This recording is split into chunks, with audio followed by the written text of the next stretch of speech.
This is your no bullshit guide to a happier life.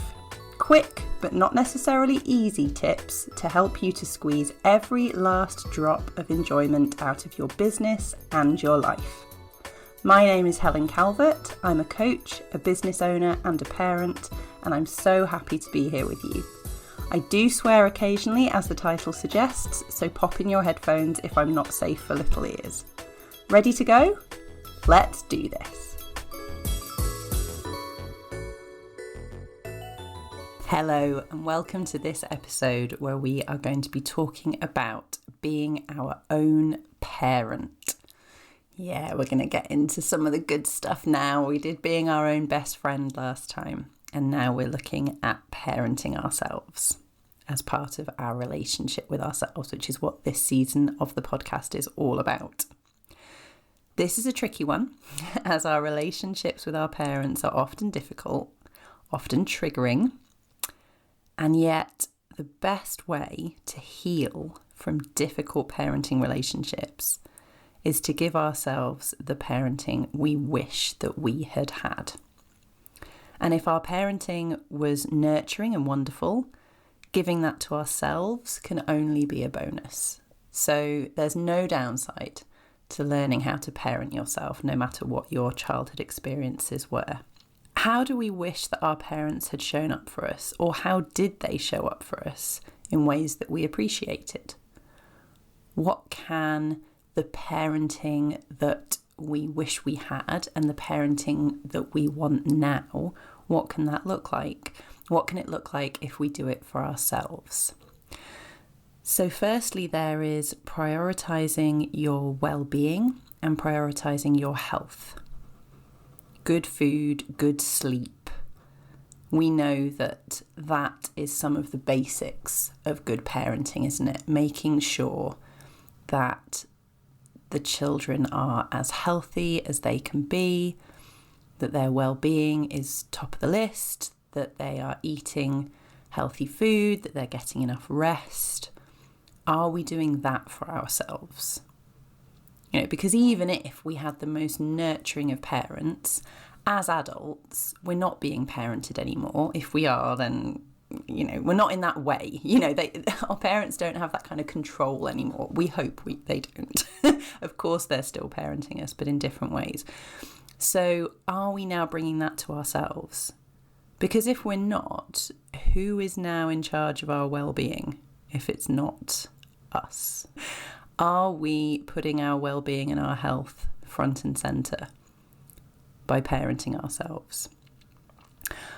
Are we celebrating our wins, no matter how big or small? Now, of course, there's going to be crossover here with the idea of being our own best friend, because celebrating somebody's wins, no matter how big or small, knowing that someone has achieved something they found hard, even if someone else might find it easy, that's great parenting. That's great friendship, you know, showing up and celebrating. Are we doing that for ourselves?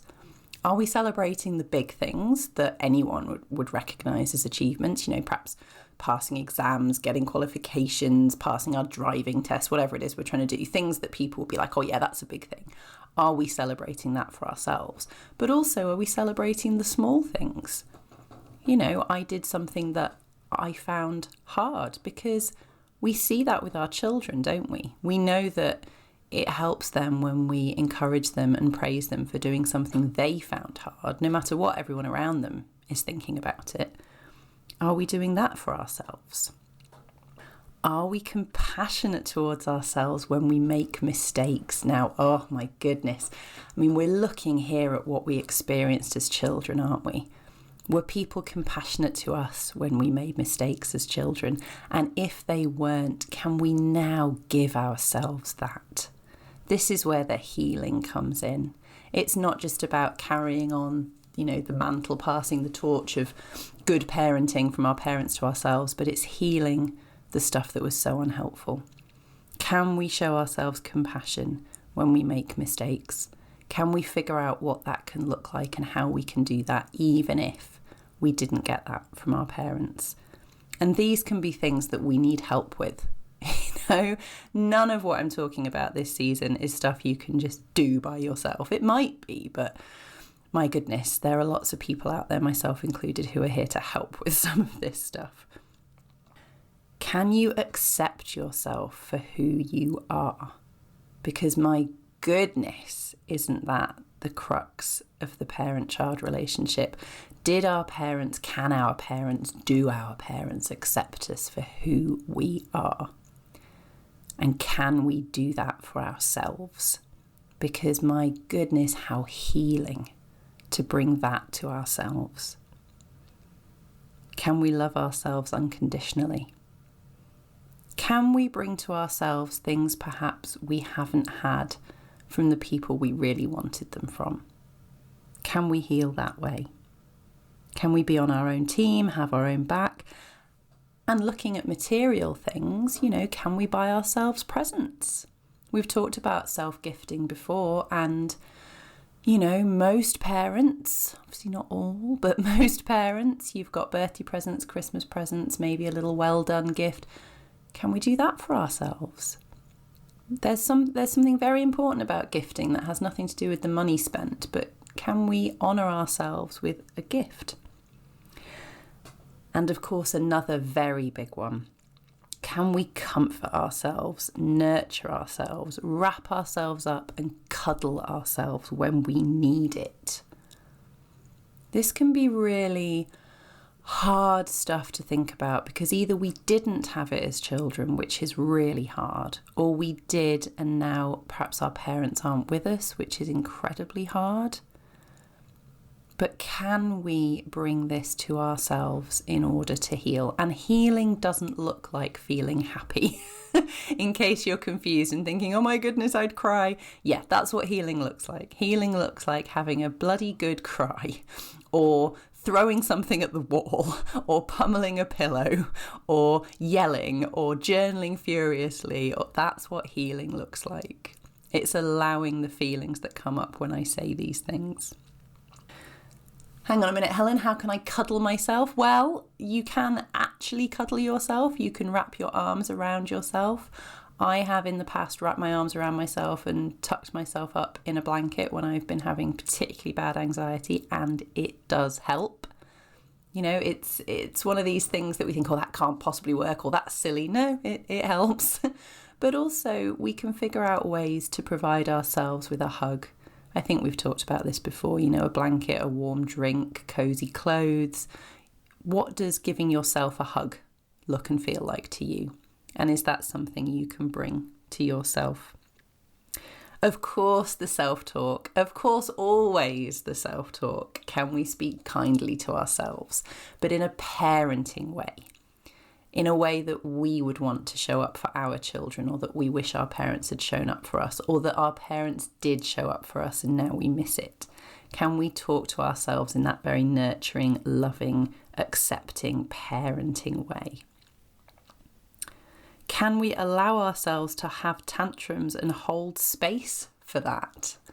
Again, we know now how important it is to hold space for our children and allow them to express their big feelings without judgment, and help them to learn how to feel those feelings and then manage them in a healthy way. Can we do that for ourselves? Can we express our emotions and safely feel what we feel without judging ourselves? This is huge stuff, isn't it? All different aspects of parenting ourselves. When we parent our children this way, when we bring all of that to the table, and we don't do it perfectly, no one ever does it perfectly, but when we try to parent that way, it's exhausting. So if we want to show up for our own children in that way, we have to bring it to ourselves first. Because otherwise, how on earth are we going to have it to give? It's so tiring.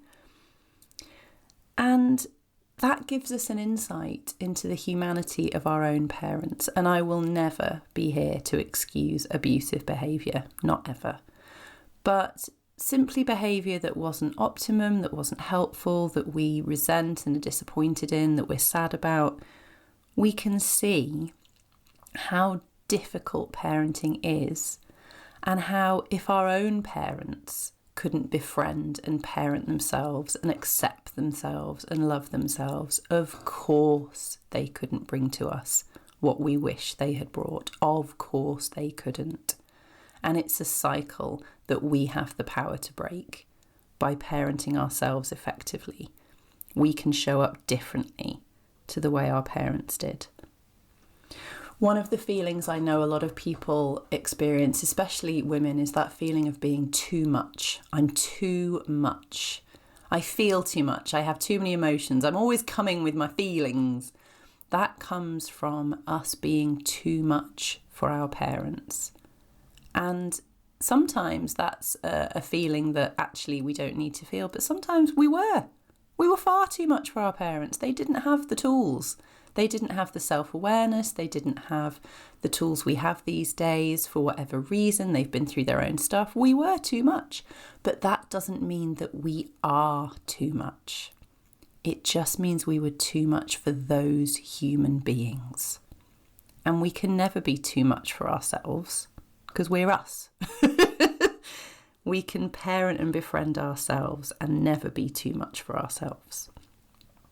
And in doing all of this, we can model this to our children and show them how a person treats themselves, because unfortunately, children learn from what we do, not from what we say, which is massively frustrating, but they do. So if you can model parenting yourself and showing up for yourself, they will then learn how to do that. And what a much better cycle to be putting into your family than the cycle of, I couldn't quite do it, then they felt like they were too much, then on it goes. Let's show each other in our families how we show up for ourselves and love ourselves. When we parent ourselves, that means we're no longer living according to our parents, because no matter who they are and what they did or didn't do, we can end up just living based on them. Are we trying to please them? You know, even if they're not around anymore, is everything we do basically trying to please our parents? Or are we trying to shock them? Are we trying to be different from them? Are we trying to emulate them? Are we just trying to get their attention? Or are we trying to hide from them? You know, we can find ourselves living a life completely about these two other people, or maybe you had more than two primary caregivers, but completely about these people, when actually it should be a life lived about us. You can take over now. You're an adult. You've got this. You can start parenting yourself. Your happiness and well-being are no one else's fault or responsibility. Not anymore. Not anymore. They were, not anymore. You are now in charge. Can you show up for yourself and love yourself and accept yourself and hold yourself accountable for things you do wrong, but not in the way of a child seeking to get away with something or seeking reassurance that even though they've done something wrong, they're still loved, but as an adult who knows that they have their own back and who knows that they love themselves and are encouraging themselves and can look full in the face, as we said a couple of episodes ago, can look full in the face who they really are and the mistakes they make, as we all do, and show up in an adult way because we are parenting ourselves. So we no longer have to live as the child of those people who were just humans themselves and who, of course, can never get it completely right because they're not inside our heads as we are. So the only people who can parent ourselves perfectly are us. And are you ready to now do that? Please do check out the show notes to see how you can get in touch with me if you want to have this conversation, or join my Facebook group if you want to continue this conversation in a group setting. It'd be lovely to have you there. I love hearing from you all as to what these episodes are bringing up for you and what's happening and how you are putting some of these things into practice. So please do get in touch. And yeah, be excessively kind to yourselves from the point of view of being your own parent. And I think that's really going to help us to squeeze every last drop of enjoyment out of life. I will speak to you next time. Thank you so much for listening. Did you know that my first book is now available to purchase online? Check out the show notes for details of how to get your hands on a copy. If you enjoyed this episode, I'd be so grateful if you could leave me a review, and don't forget to subscribe so you know when new episodes are up. If you would like to work with me one-to-one or follow more of my content, you can find out how in the show notes. See you next time.